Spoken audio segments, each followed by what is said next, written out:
पैसा एक ऐसी चीज जिसे भिखारी से लेकर बिलियनर तक हर कोई इसे पाना चाहता है। ये सिर्फ कागज का टुकड़ा नहीं पर अपने आप में ही एक नशा है। पैसा एक ऐसी भाषा है जिसे पीएचडी करे क्लार्क से लेकर अनपढ़ एमएलए तक सब जानते हैं। ये पैसा ही तो है जिसने जंगलों में रहने वाले इंसान को इन बादलों को छूती इमारतों से लेकर हवा से भी तेज दौड़ने वाली गाड़ियों में बिठाया। पैसा एक ऐसा कागज का टुकड़ा जिसकी खुद में कोई औकात नहीं पर ये आपको दूसरी चीजों की कीमत बताता है। अब सवाल ये है कि पैसे में आखिर इतनी ताकत आई कहां से? चलो थोड़ा डिटेल में समझते हैं। आज से हजारों साल पहले इंसान लेन देन के लिए बार्टर सिस्टम का यूज करता था, जहां एक चीज खरीदने के लिए आपको कोई दूसरी चीज देनी पड़ती थी। यानी किसी के पास चावल है और उसे शुगर चाहिए तो उसे एक ऐसे इंसान को खोजना होगा जो शुगर बेचना चाहता हो और साथ ही उसे चावल की जरूरत हो। ऐसी कई प्रॉब्लम्स की वजह से लोगों ने कुछ अलग सोचा और शुरुआत हुई कमोडिटी की। इंसान ने उस हर एक चीज को पैसा बना दिया जो सबके काम आता था और लोग पशु, अनाज, टोबैको और अल्कोहल के जरिए व्यापार करने लगे। बट इसमें भी एक दिक्कत थी।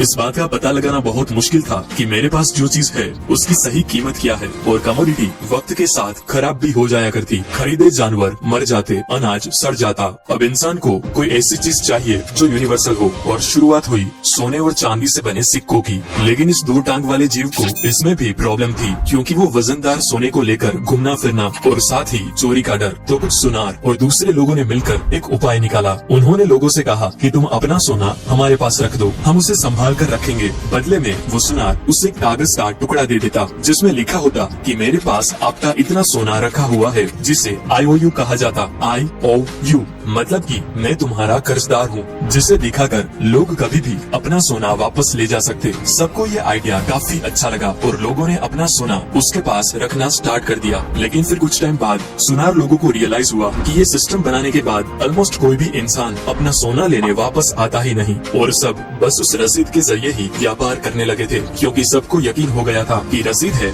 मतलब सोना भी होगा ही। अब ये चीज समझने के बाद सुनार लोगों को लालच आ गई। अब उनके हाथों से बनी रसीद ही पैसा बन गया था, इसीलिए उन्होंने फर्जी रसीदें बनाना स्टार्ट कर दी। उनके पास तो सोना होता भी नहीं था, लेकिन फिर भी वो ज्यादा रसीदें बनाते जाते। ऐसे स्टार्ट हुआ दुनिया का सबसे बड़ा लीगल स्कैम जो आज भी चल रहा है। वो सोना संभाल के रखने की दुकान दुनिया की पहली बैंक थी और वो रसीद दुनिया की पहली करेंसी माने नोट। अगर मैं आपसे पूछूं कि एक बैंक कैसे काम करता है तो आप कहोगे कि हम जो पैसे बैंक में डिपॉजिट करते हैं उसी से बैंक दूसरों को लोन देता है और उस पे कुछ इंटरेस्ट चार्ज करके बैंक प्रॉफिट कमाता है। Simple, right? अब इस एक्सप्लेनेशन के हिसाब से बैंक की ऑपरेशन कुछ ऐसे होगी जैसे कल सुबह आप 1000 रूपए डिपॉजिट करने के लिए बैंक पे गए, आपने 2 500 के नोट बैंक में जमा करवाए। उसके बाद बैंक क्या करेगी? वो अपने रूल के हिसाब से 10% कैश रिजर्व रखेगी और बाकी के 900 रूपए किसी और को लोन पे दे देगी। और अगर ये बैंक उस लोन वाले इंसान से ईयरली 12% इंटरेस्ट चार्ज करती है और आपको ईयरली 4% इंटरेस्ट देती है, तो बीच का जो 8% बचा वो हुआ उनका मुनाफा,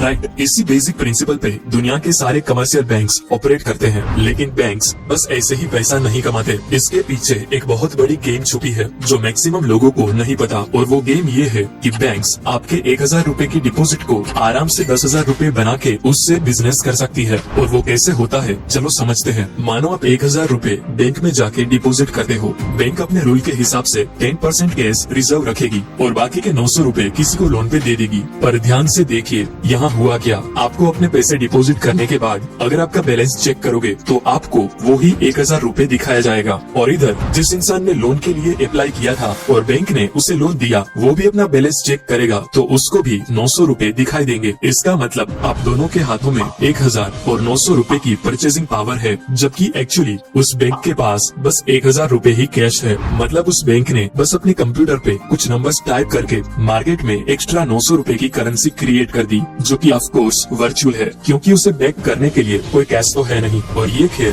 सिर्फ यहाँ खत्म नहीं होता, ये बहुत आगे जाता है। जैसे जिस इंसान ने 900 रूपए का लोन अप्लाई किया था, उसने ऐसे ही तो लोन अप्लाई नहीं किया होगा, उसे भी वो 900 रूपए कुछ खरीदने के लिए चाहिए होंगे। और जब ये पैसा खर्च करेगा तो ये पैसा सिंपली उसके अकाउंट से ट्रांसफर होके किसी और के अकाउंट में जाके डिपॉजिट हो जाएगा और बैंक फिर से इस 900 रूपए का 10% रिजर्व रखेगा और बाकी के 810 रूपए फिर से किसी और को लोन पे दे देगा। ऐसा करते करते एक बैंक बस 1000 रुपए के कैश डिपॉजिट को 10,000 रुपए तक वर्चुअल करेंसी में कन्वर्ट करके बिजनेस करती है। आपको लगता है कि बैंक में आपके पैसे सेफ हैं, जिसे आप जब चाहें जाके निकाल सकते हो, बट ये एकदम सच नहीं है। अगर सिर्फ 20 से 30% लोग भी एक साथ पैसा निकालने जाए तो बैंक आपको आपके पूरे पैसे वापस नहीं कर पाएगा, क्योंकि उनके पास आपके सारे पैसे होते ही नहीं। फ्रैक्शनल रिजर्व सिस्टम की वजह से वो सिर्फ प्रोबेबिलिटी पे चलती है। फॉर एग्जाम्पल, अगर आप इस दुनिया के सारे बैंक अकाउंट के बैंक बैलेंस को ऐड करें और वो 100 रुपए होते हैं, तो उसमें से 10 रुपए से भी कम एक्चुअल कैश में अवेलेबल है।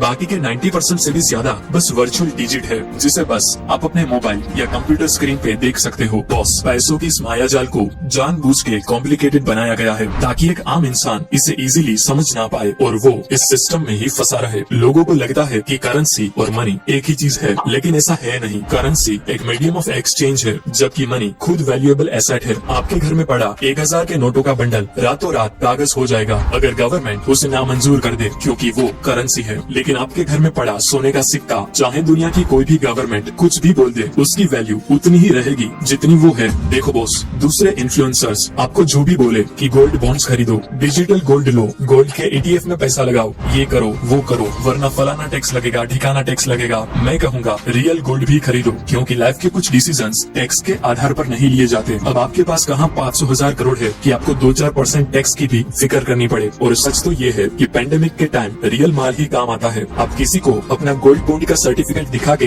पूरे साल का राशन नहीं खरीद सकते, लेकिन घर में पड़े सोने का एक छोटा सा हिस्सा फेंक के पूरे साल का बंदोबस्त किया जा सकता है। ये कागज सिर्फ भरोसा है और भरोसे पे ही दुनिया कायम है।